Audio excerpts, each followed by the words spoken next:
Dan banyak sekali analisis di publik yang mengatakan ini pun sangat janggal. Yang jadi pertanyaannya, jam berapakah Pak Yosep menelepon Kedi Golep sebenarnya, dan di manakah posisinya? Ada telepon masuk dari Pak Yosep jam 6.58. Itu yang otentiknya. Jadi posisi pada saat itu masih di rumah sana jam 6.58. 7.15 sudah nyampe Cisarua. 20 menit. Ya.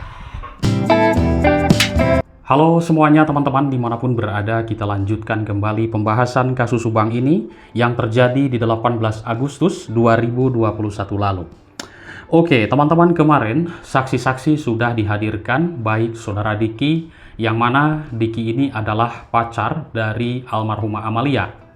Lalu dihadirkan Pak Jajang dan juga Ibu Upi. Dari ketiga saksi ini, yang saya menarik melihat pernyataannya adalah Ibu Upi. Kalau Diki, ya kalau saya simak sih tidak banyak mengetahui tentang masalah kasus ini. Pertama kan rumahnya jauh juga di daerah Bandung, tepatnya di Cimahi. Begitulah menurut keterangan dari Pak Rohman Hidayat, yaitu di daerah Bandung. Lalu Pak Jajang ini memang kelihatannya sudah tua ya. Ya bisa saja Pak Jajang ini banyak yang lupa dengan masalah BAP-nya waktu dulu. Lalu Ibu Upi, ini yang sangat menarik keterangannya. Baik teman-teman, kita bahas satu persatu. Keterangan Diki, bagaimana tanggapan dari Pak Rohman Hidayat? Pak Rohman Hidayat mengatakan bahwa saksi Diki ini ya tidak banyak tahu tentang masalah hal kasus ini, karena Diki ini rumahnya juga jauh dan tinggal di Bandung. Lalu bagaimana tanggapan Pak Rohman dengan saksi Pak Jajang? Pak Jajang ini mungkin kalau secara kasar tidak dianggap sama sekali oleh Pak Rohman ini, dan Pak Rohman mengatakan semua keterangan Pak Jajang ditolak karena banyak sekali lupa seperti itu. Maklum kalau kita lihat juga Pak Jajang ini sudah tua ya, bahkan lupa BAP-nya juga. Nah ini kan sudah lama kasusnya. Lalu Ibu Upi. Nah, Ibu Upi ini sangat menarik keterangannya ketika dia itu melihat sosok yaitu di TKP tersebut. Nah, lalu keterangan Angger dan juga ibunya ini pun sangat menarik. Cuman yang sangat disayangkan dan banyak sekali komentar publik di sini, sayang sekali harddisk CCTV-nya tidak ada dan ditukar dengan harddisk kosong. Berarti yang harus dikejar adalah orang yang mengganti CCTV tersebut.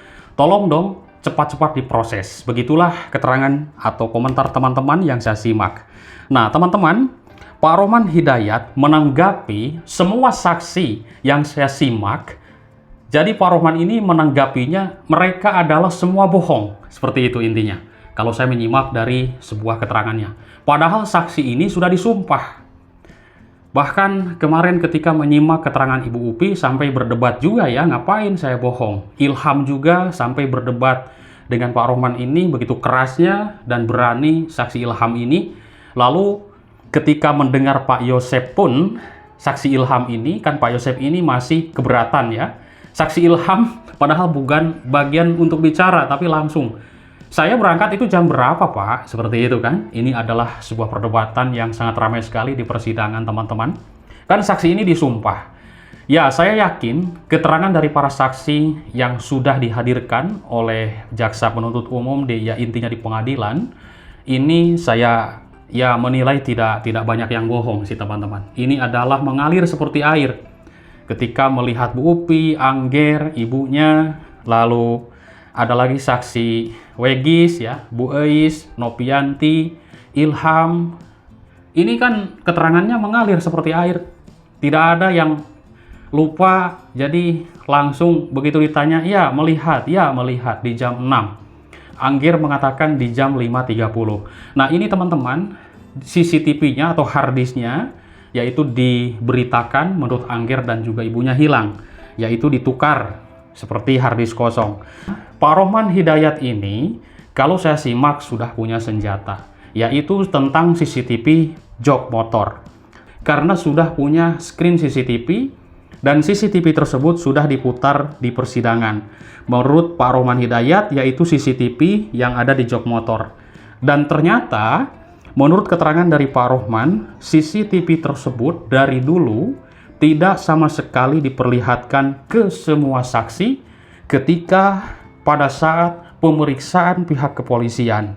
Karena dalam CCTV tersebut, menurut Pak Rohman, yaitu menjelaskan keberadaan Pak Yosep Hidayah. Dan kita kemarin sudah melihat ya, dan saya pun sudah menampilkan kemarin screennya dikirim dari Pak Rohman juga. Di situ nampak sekali Pak Yosep memakai Scoopy warna merah. Dugaannya itu Pak Yosep ya, pakai celana putih, jaket merah, pakai masker dan juga topi merah. Itu tersorot oleh CCTV toko jok motor. Di situ menampak jam 6.50 ya, jam 6.50. Nah teman-teman, ketika melihat dari CCTV tersebut, banyak sekali di sini komentar publik yang saya simak di berbagai channel YouTube. Saya mengikuti teman-teman juga karena kita sama-sama. Di sini ada perdebatan, apakah ada CCTV yang melihat atau merekam Pak Yosep ketika pulang jam 9 dari Ciseti ke rumah istri mudanya. Apakah tidak tersorot? Tolong dong tunjukkan seperti itu. Ini komentar publik juga, tolong dong tunjukkan. Karena masa hanya satu CCTV-nya yang kan Pak Yosep pulang. Waktu itu jam 9, begitu Mang Deden pulang, kan ada tamu Mang Deden. Di situ ketemu juga dengan Ibu Tuti dan Pak Yosep.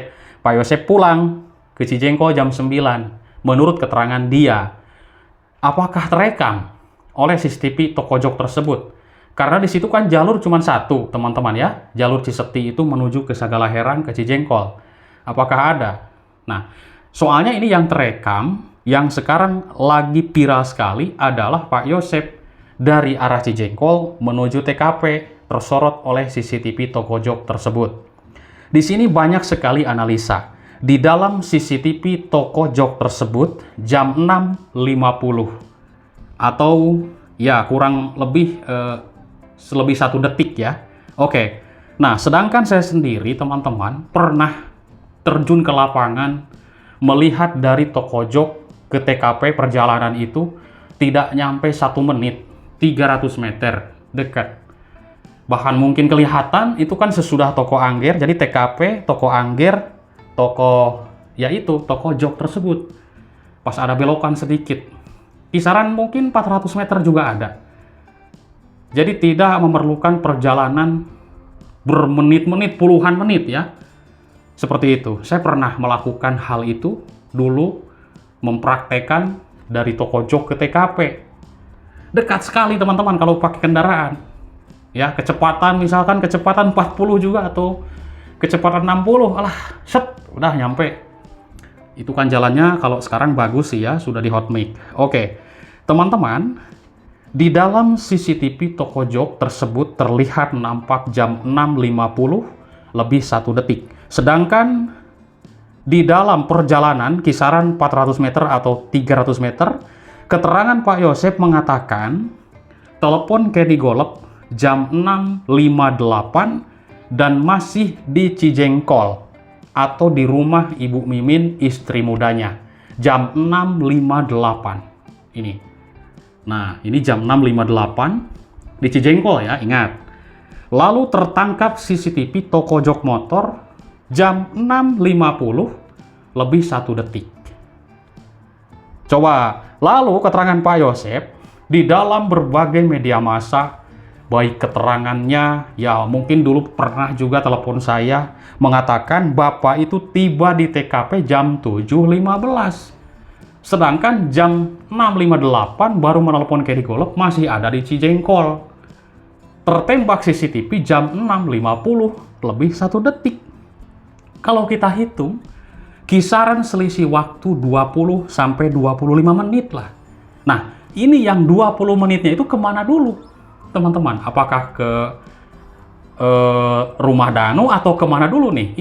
Ini lebihnya atau selisih waktu 20 sampai 25 menit. Ini sangat besar sekali selisih waktunya. Dan banyak sekali analisis di publik yang mengatakan ini pun sangat janggal. Yang jadi pertanyaannya, jam berapakah Pak Yosep menelepon Kenny Golep sebenarnya dan di manakah posisinya? Karena ini selisih waktu. Teman-teman simak video ini. Tuh saya lihat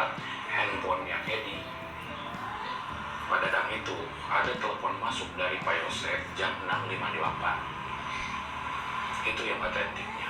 Jadi posisi pada saat itu masih di rumah sana jam 6.58. 7.15 sudah nyampe Cisarua. Ya. Jam 9 malam itu keluar. Ya, kurang lebih 20 menit nyampe ke lokasi. Pak, pulang nggak ke sini? Ya, sebentar lagi mau jalan. Keluar lagi jam 9 malam itu keluar. Ya, kurang lebih 20 menit nyampe ke lokasi. Posisi Bu Mimin itu sudah tidur di tengah rumah sambil. Nah, itu keterangan Pak Rohman ya.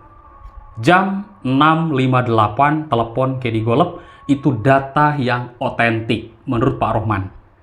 Luar biasa. Kita analisis waktunya teman-teman. Ini selisih. Apakah Pak Yosef ini telepon Kedi Golep sesudah tiba di TKP, atau Pak Yosef ini lupa jam berapa sebenarnya telepon Kedi Golep ini? Kalau di handphone kan sudah akurat, kan ada di situ ya. Kalau kita telepon ada jamnya, ada menitnya. Pak Rohman mengatakan itu otentik. Ini luar biasa, selisih teman-teman. Oke, teman-teman, mungkin itu saja yang bisa saya sampaikan. Nanti teman-teman simak terus perkembangan kasus Subang ini. Oke, bye-bye.